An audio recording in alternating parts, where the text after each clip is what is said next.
Di Serambi itu begitu banyak orang yang sakit, menunggu malaikat turun menggoncangkan air kolam Bethesda. Di situ ada seorang yang telah sakit selama 38 tahun, juga menunggu kejadian tersebut. Tetapi karena sakit yang dideritanya, ia selalu terlambat untuk masuk ke kolam tersebut. Juga tidak ada orang yang menurunkannya ke dalam kolam itu apabila airnya mulai goncang. Dan sementara ia menuju ke kolam itu, orang lain sudah turun mendahulunya. Ada suatu yang aneh. Apakah dia tidak mempunyai keluarga, sahabat, atau orang yang berempati kepadanya? Apakah karena sifat karakternya hingga orang enggan menolongnya? Atau masing-masing orang yang sakit di sana punya ego hanya untuk dirinya sendiri saja? Lihat perbedaan dengan yang sakit ini. Lukas bab 5 ayat 18-19. Lalu datanglah beberapa orang mengusung seorang lumpuh di atas tempat tidur. Mereka berusaha membawa dia masuk dan meletakkannya di hadapan Yesus.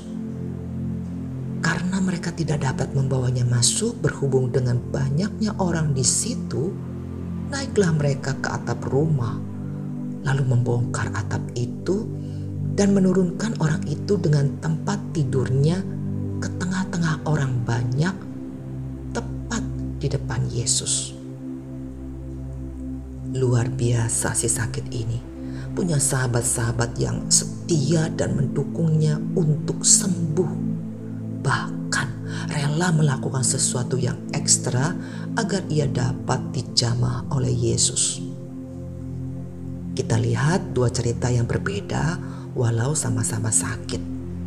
Yang satu tergolek sendirian tanpa ada yang berempati.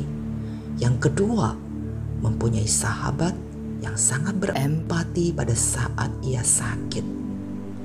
Amsal 18 ayat 24b. Ada juga sahabat yang lebih karib daripada saudara.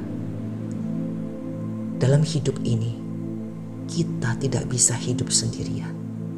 Pada suatu kali, kita butuh pertolongan orang. Oleh sebab itu, kita harus punya rasa empati yang tinggi pada setiap orang. Sebab apa yang ditabur orang, itu pula lah yang akan dituainya. Ketika kita hidup dengan keegoisan, maka kita akan menuai keegoisan ketika kita membutuhkan sesuatu. Tetapi ketika kita hidup bersosialisasi dengan tulus, maka kita akan menuai simpati pada saat kita membutuhkan. Hidup ini bergantung kepada kita. Apa yang kita tabur akan kembali kepada kita lagi. Kalau kita banyak menabur kebaikan, maka kita juga akan menuai banyak kebaikan. Dalam Mazmur 27 ayat 13, pemazmur berkata, "Sesungguhnya aku percaya akan melihat kebaikan Tuhan di negeri orang-orang yang hidup." Dalam cerita di atas, keduanya ditolong oleh Yesus.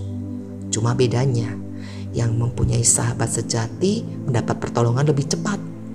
Yang lainnya harus menunggu 38 tahun lamanya.